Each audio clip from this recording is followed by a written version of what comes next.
அன்றாடம் காலையில் கண் விழித்ததிலிருந்து இரவு கண் உறங்கும் வரை எண்ணிலடங்காத பாவச் செயல்களை நமது வாழ்க்கையில் நாம் செய்திருக்கின்றோம்.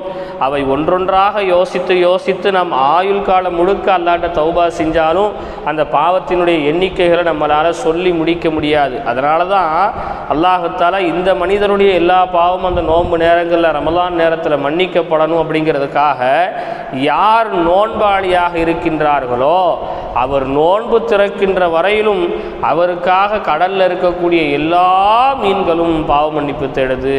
எவ்வளோ ஒரு அருப்பெரும் பாக்கியம் அல்லாஹ் ரப்புல் ஆலமீன் இந்த உம்மத்துக்கு கொடுத்துருக்கிறான். யாருக்கு தான்? ரமலானில் நோன்பு வச்சவங்களுக்கு தான்.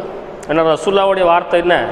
ஹத்தா யுஃப்திரு, நோன்பு திறக்கும் வரை என்று அல்லாஹ்வின் தூதர் குறிப்பிடுகின்றார்கள். அப்படி என்றால் நோன்பு வைத்தவர்களுக்கு மட்டும்தான் இந்த தனிப்பெரும் சிறப்பு இருக்கிறது என்பதை நாம் விளங்கிக் கொள்ள வேண்டும்.